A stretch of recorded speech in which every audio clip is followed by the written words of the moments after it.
Cyber attacks against US businesses and infrastructure have risen, and cyber attacks is particularly dangerous because they have the capability of collecting information, destroying critical infrastructure, and facilitating extortion.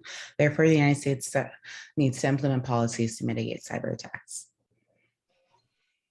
The main difference between cybercrime and typical criminal activities is the mediums through which they are committed. There are many different technological methods, but generally the results are the same. Criminals typically gain access to sensitive consumer information, disseminate illegal contraband, or disrupt the work of certain groups or individuals through digital means.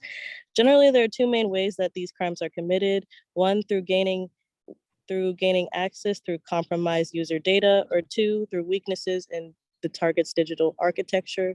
Through the first method, criminals typically take advantage of weak points in the certain platforms of the target software to commit crime. A recent example of this was a buffer overflow attack in 2001, which was against Windows ISS servers. And then the second method is done by tricking users into releasing account information such as passwords. Some ethical considerations about cyber attacks include its lack of attribution and the lack of an internationally recognized ethical response framework as to how to respond or perceive cyber attacks when they happen. Most importantly, cyber attacks also can lead to unintended consequences because of the interconnectedness of cyberspace, which means that civilians could be harmed unintentionally as well. In order to protect the United States against future cyber attacks, we need to implement preventative policies that will act to modernize the United States cybersecurity defense system and also increase information sharing between public and private sectors.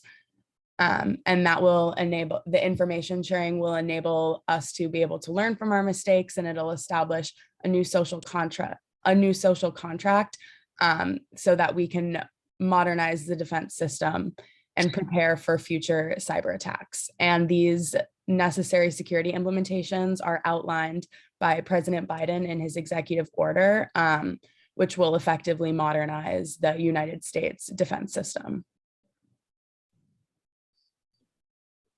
Overall, cybercrime poses a large problem for the United States.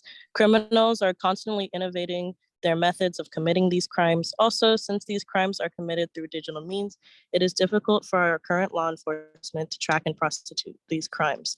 This leaves an ethical problem for the government because many victims of these crimes are left without justice. For these reasons, it is clear that the future of cybercrime law and policy involves a complete rethinking of cybercrime legislation and enforcement.